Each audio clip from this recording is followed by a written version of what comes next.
शमून ये बताएं, ये एक तो नाम भी थोड़ा सा मुश्किल है, ये आपने कोई ऑर्गेनाइजेशन बनाई है, किस लिए बनाई है, ये क्या करेगा, ज़रा थोड़ा सा अपना खुद एक्सप्लेन करें। अच्छा, पैक्ट्रा का आप लोगों ने एब्रिविएशन तो भी अभी खुद ही बयान कर दिया कि क्या है। ये बेसिकली एक एसोसिएशन हमने क्रिएट किया है। अच्छा, मैं पिछले 1.5-2 साल से चूंकि एआई के ऊपर काम कर रहा था और साथ साथ ये भी बताता चलूं कि दुनिया का पहला एआई ओटीटी प्लेटफॉर्म जो है वो मैं उसका फाउंडर हूँ और उसका नाम है एआई बॉक्स सिनेमा। तो जब हमने एआई ओटीटी प्लेटफॉर्म बनाया तो हमने एक बात सोची कि आप किसी के राइट्स इस तरह यूज कर नहीं सकते, आप किसी की आईपीज जो है वो ऐसे उठा के तो कहीं नहीं लगा सकते। तो आपको बेसिकली एक कानून चाहिए होगा जो बेसिकली इन सब लोगों को सेफ गार्ड करे। तो चूंकि 1.5-2 साल से हमारा ये ऑलरेडी प्रोसेस चल रहा था, तो हमें इसका जो फ्रेमवर्क था, यानी जो इसका जो लीगल फ्रेमवर्क था, उसको डिजाइन करना था। तो हमने उसको डिजाइन करते करते करते जब हम अब पहुंचे हैं 2026 के समझ लें मई में, यानी पिछले 2 महीने पहले अप्रैल मई में, तो हमने देखा कि एक राइज शुरू हुआ एक्टर्स के कंसर्न्स का। लोग कहने लगे कि जी कॉपीराइट जो है वो हमसे लिए जा रहे हैं, हमसे ये राइट्स लिए जा रहे हैं कि आपका जो लाइकनेस है, यानी आपकी जो शक्ल है, आपकी आवाज है और आपकी पर्सनैलिटी है, वो आप कॉन्ट्रैक्ट में कहीं नीचे लिखा हुआ है कि हम आपसे ले रहे हैं। अच्छा, कुछ कॉन्ट्रैक्ट्स में लिखा हुआ है कि हम इस प्रोजेक्ट के लिए ले रहे हैं, और कुछ हमारे एक्टर साथी हैं जिनको ऐसे कॉन्ट्रैक्ट्स मिले जिनमें फॉरएवर यानी अनलिमिटेड टाइम के लिए उनके एआई राइट्स जो है वो चैनल्स ले रहे हैं। तो ये कंसर्न था जब उन्होंने आवाज उठाना शुरू की। इसका नुकसान क्या है? जरा थोड़ा सा ये भी बता दो, शायद आम लोगों को समझना है। एआई राइट्स अगर कोई चैनल या प्रोडक्शन हाउस आर्टिस्ट से ले लेता है, साइन करवा लेता है, तो इसका क्या मतलब है, इसका क्या नुकसान है उसमें? देखिए, उसका जो अगर हम उस एंगल से देखें जहां नुकसान वाली बात है, तो वो ये है नादिया कि देखिए आज कोई एक एक्टर मौजूद है, यानी आज जिंदा है और वो अपना काम कर रहा है। कल को 5 साल बाद 10 साल बाद वो नहीं होता या उसकी एज निकल जाती है, और कल को वो चैनल जो है वो आपको आपके कंसेंट के बगैर दोबारा से इंडस्ट्री में एक, क्योंकि अब जो लाइकनेस है मैं आपको बता दूं, अब एआई की लाइकनेस इतनी खतरनाक हो गई है कि अब पता ही नहीं चलता। अमेरिका में टॉम क्रूज और ब्रैड पिट के ऊपर एक शख्स ने, एक नॉर्मल आदमी ने एक क्लिप बनाया एक बहुत अच्छे एप्लीकेशन के साथ, और वो इतना वायरल हुआ कि वो बेसिकली हॉलीवुड तक गया। और हाँ जी, वो मूवी थी पूरी, वो जो छोटी क्लिप थी, मैं समझी फिल्म है वो क्लिप उसने। हाँ जी, वो बेसिकली वो फिल्म नहीं थी, वो ब्रैड पिट के और टॉम क्रूज का एक आम आदमी ने बैठ के वो क्लिप बना दिया था। अच्छा, जब वो क्लिप लोगों ने देखी और बड़े बड़े एक्टर्स ने देखी, तो वो कंसर्न हो गया कि कल को ये $multi-million का बिजनेस है, और अगर कोई भी उठ के अपने कंप्यूटर से बैठ के इतने बड़े बड़े स्टार्स को रीडेवलप करके लॉन्च कर सकता है, तो फिर इसका मतलब है कि फेस की जो कॉपीराइट है वो आपके पास नहीं है। तो उन्होंने अमेरिका में बनाया SAG-AFTRA। SAG-AFTRA ने क्या किया कि पूरे हॉलीवुड के जितने भी एक्टर्स हैं उनको रजिस्टर किया, और एक ग्लोबल पॉलिसी एआई, GPAI कहलाता है, उनके साथ उन्होंने अपने आप को एफिलिएट किया ताकि ग्लोबली ये पॉलिसी एक्टिव हो जाए जो कि इन सब एक्टर्स को सिक्योर करे। अच्छा, अब पॉइंट नंबर 2 ये है कि देखिए अभी एक किस्सा हुआ जहां से मैं बेसिकली ट्रिगर हुआ कि हमारी एक एक्ट्रेस थी, उनको शूट करनी थी और उनको कहा गया कि जी आपकी शूटिंग है। फॉर सम रीजन वो खातून जो थी वो नहीं जा सकती थी शूट पे, तो उन्होंने असिस्टेंट से कहा कि मैं नहीं आ पाऊंगी, तुम इस डेट के बजाय उस डेट पे रख लो। कोई ऐसी बात हुई तो उस असिस्टेंट ने ब्लंटली कहा कि कोई बात नहीं, आप ना आए, हम आपका एआई से जो है वो मोन्ताज हम ले लेंगे।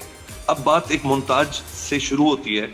कल को अगर आपसे 20 दिन का काम लिया जाता है जिसके आप पैसे लेते हैं 20 दिन के, और अगर आपके राइट्स किसी चैनल के पास हैं, तो वो कल को आपका काम 15 दिन पे काट के बाकी का जो 5 दिन है वो अगर एआई पे निकाल देता है। मोन्ताजेस हो गए, कोई साइलेंट शॉट हो गया जहां आपको बोलना नहीं है, बहुत कॉम्प्लेक्स शॉट्स नहीं है, तो अब तो एआई आपकी कॉपी बना के आपसे कुछ भी करवा सकता है। तो प्रॉब्लम यह है कि एक्टर्स ने बोला कि हम तो एक खास अमाउंट लेते हैं, खास टाइम का, यानी जो डेज हम देते हैं, अगर वो हमारे डेज कम होना शुरू हो जाते हैं और हमें रिप्लेस करने लगता है एआई, तो धीरे धीरे धीरे हमारा एक तो ये होगा।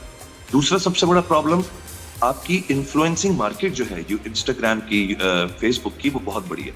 अब जितने भी बड़े बड़े इन्फ्लुएंसर खवातीन हैं, लड़के लड़कियां हैं, इनकी तो कमाई यही है। कल को अगर आप कॉपी कर लेते हैं उनको, किसी भी बड़े इन्फ्लुएंसर को, ठीक है, और आप उससे कुछ भी पिकवाना शुरू कर देते हैं without any consent, without any royalties, तो ये भी गैर कानूनी बनता तो है। शमून भाई, और आप एक्टर्स समझ को लें, करना आपने क्या उनकी- चाहिए? कॉन्ट्रैक्ट साइन करते हुए अडेप्ट तो करना है, एआई की तरफ जाना है दुनिया को, तो एक्टर्स क्या करें? कॉन्ट्रैक्ट में कौन से क्लॉज ऐसे देखें या लिखवाएं? रॉयल्टीज के बारे में बात करें क्या?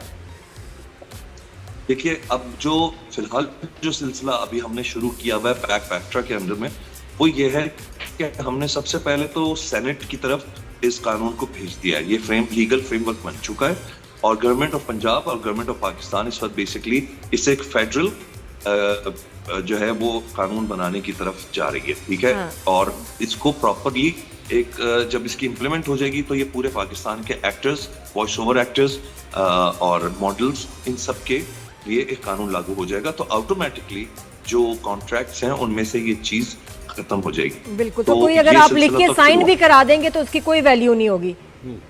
उस कॉन्ट्रैक्ट की देखिए, वो तो किस चीज़ की? बायलैटरल होगा ना? सॉरी, नहीं, वो कॉन्ट्रैक्ट जो दोबारा होगा बोलिए। शमून भाई, वो तो बायलैटरल कॉन्ट्रैक्ट होगा ना, तो उसमें तो अग्रीमेंट डिपेंड करता है कि भाई इन्होंने अग्री किया इन चीजों पे।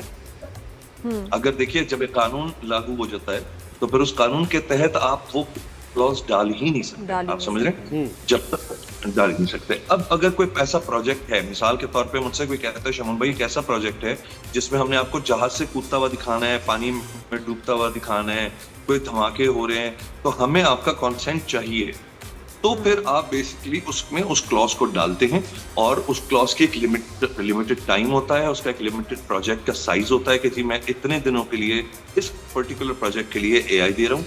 क्योंकि अगर आप डेटा ट्रेनिंग कर लेते हैं और आप अपने आर्काइव्स में नादिया खान को कॉपी करके रख लेते हैं, तो मेरे लिए तो नादिया खान पूरी जिंदगी मेरे पास अवेलेबल है, और कल को नादिया खान को मैं किसी ड्रामे, फिल्म, एड में डालता हूँ तो वो अपने वकील से बात तो कर सकती हैं, वो एफआईए को कह तो सकती हैं, लेकिन चूंकि कोई फ्रेमवर्क नहीं है तो उसको चैलेंज नहीं किया जा सकता। तो अच्छा, असल बात इसमें ये एक थी और कि चीज भी हुई है शमून, एक और मैंने डेवलपमेंट देखी है, क्योंकि वही बात है, चलाकियां फिर लोग करते हैं। एक प्रोडक्शन हाउस है जिसने अपनी कंपनी को रजिस्टर करा लिया दुबई में। अब जो कॉन्ट्रैक्ट आ रहे हैं उनके प्रोजेक्ट के, वो दुबई से आ रहे हैं, जी। और ये अब उसकी अगर यहाँ वजह ये लॉ है- बनता है तो वहाँ तो नहीं है ना, और फिर वो वहाँ अगर साइन करवाते हैं किसी डॉक्यूमेंट पे तो हम दुबई लॉ से हम बाउंड हो जाएंगे। जी, अब बात यह है कि देखिए इसकी अवेयरनेस बढ़ना भी जरूरी है। और अगर आपको समझ में आती है ये बात, तो इस समझ में आने वाली बात है कि दुबई से क्यों बन रहे हैं। अगर ये फेयर कोई बात होती तो दुबई से क्यों बन रहे हैं? भाई पाकिस्तान में आपने शूट करनी है, पाकिस्तान का के टेरिटरी में आपने करना है। देखिए, I am not against anything, मैं सिर्फ ये कहता हूँ यूट्यूब के राइट्स भी एक्टर्स ने इसी तरह देना शुरू किए थे, ये सोचकर कि यार क्या है, यूट्यूब पे चल जाएगा। अभी जो एस्टिमेट है, अभी इस वक्त जो एस्टिमेट किसी एक नॉर्मल सीरियल का चल रहा है जिसमें अच्छे व्यूज आते हैं, वो नादिया 23 से 24 करोड़ रुपए, ओहो, 24 करोड़ रुपए big यूट्यूब amount। पर आपके बनते हैं, जिसमें से रॉयल्टी का 1 रुपया जो है वो ना मिलता है, ना पेमेंट्स। चलें छोड़ दें रॉयल्टीज, अगर उसका कोई मैकेनिज्म नहीं है तो कम से कम पैसे तो टाइम पर दे दो यार। एक बंदा खाने को अगर 2 दफा मांग ले, कोई ऐसी चीज मंगा ले, वो आके कहते हैं जी सॉरी लिमिटेड पैसे हैं, हम कभी नहीं अब दे अपना रिफ्रेशमेंट का बजट तो शेयर करें वैसे मीडिया पे,